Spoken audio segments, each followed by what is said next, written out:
are pretty good, and you might win 3 or 4. And then you're going to play St. Louis this weekend, who's flirting and hovering a 500 team. Are they Boston? No. But can you take 2 out of 3? And you went 5-2 on your homestand. Yeah, it was a great homestand.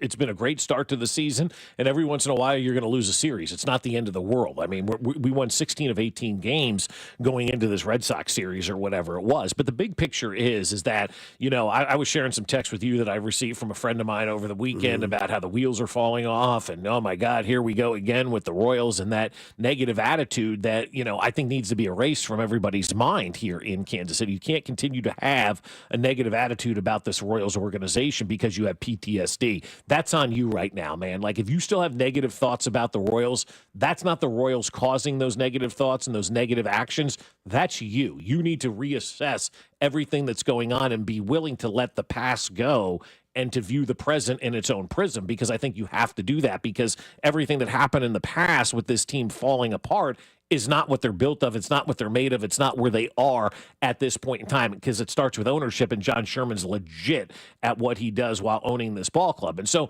while there are the folks on the text line that are upset, my buddy that was texting me, you know, over the weekend about this team, you have to understand and realize that when you look at the Royals right now, you may not have a positive attitude text line about them, but the rest of baseball does right now. And when I see stories after the game, the Boston Herald saying the Red Sox had their biggest test of the season and came out with flying colors, that makes me go, okay, that's cool. We're respected by the rest of baseball. I saw a tweet from a Cardinal fan yesterday that was complaining about the schedule being set up, because he's like, now we got to play the Royals and the Twins get to play some, you know, or somebody else is playing the Twins or whatever the case may be, and they've got an easier run. This Cardinal fan was complaining that their next series are against the Phillies and the Royals.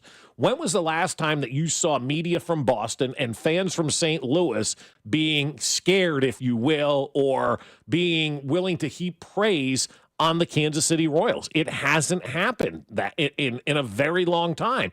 And twice in one day on Sunday, Cardinal fans upset that they've got to play the Royals and the Cubs have an easier schedule, and Boston saying, man, that was a tough test for the Red Sox. They came out with flying colors.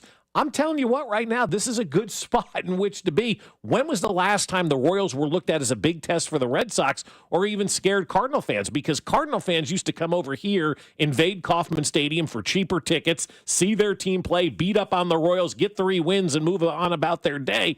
And that's not the case anymore. When was the last time you saw Red Sox and Cardinal folks complaining that they got to play the Royals because they're a very good baseball team? Think about that perspective. And the outside world is loving everything that's going on here in Kansas City. And if you're not on that bandwagon yet, and for whatever reason you just can't motivate yourself to get to that bandwagon, then that's on you, because you're missing a fun show right now that the rest of the country's going, damn, we don't want to play Kansas City. Yeah.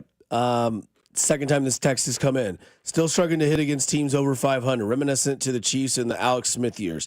They're relevant and will make the playoffs, but they won't compete in October. They need another bat. It's May. Yeah, and we know they need another bat. We told you they needed another bat in the offseason, and they knew that. They're trying to get another bat, guys.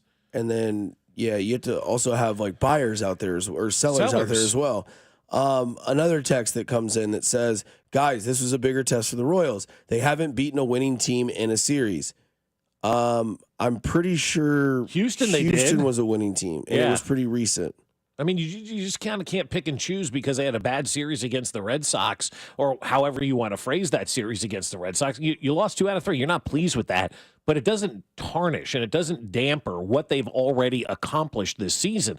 And there are a lot of bad teams in Major League Baseball that you can take advantage of. And that's the one thing that the Royals are doing. They're going out there and they're beating up on the Sisters of the Poor. And that's fine. That's what you have to do. And then you play some teams that are just as good or better than you, and you battle back and forth, and you see what happens. But I think the weekend did show the need that we all know they need another bat in this lineup.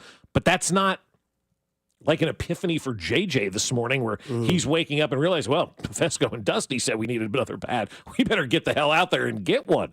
They've been working overtime since the season ended to acquire that bat. And it's a good thing they didn't pay Santander and think he was worth $90-some million. Because I was reading The Athletic over the weekend. He's looked at as the most disappointing free agent signing in the offseason so far in Major League Baseball. So the Royals may have escaped on that one. Would you rather be paying $90 million to a guy hitting a $178 that we'd be ripping all season long? So they got lucky with that one that they didn't pay Santander that money because they didn't think he was worth the $90-some million that Toronto did. And so things happen for a reason. They'll get that bat in that lineup come hell or high offensive standpoint, but it shouldn't damper what they've already accomplished this season, and it shouldn't damper your enjoyment of this ball club. The Kansas City Royals will continue to be talked about today. We'll talk to Vernon about it a little bit over an hour to see what his perspective is of this team, because we see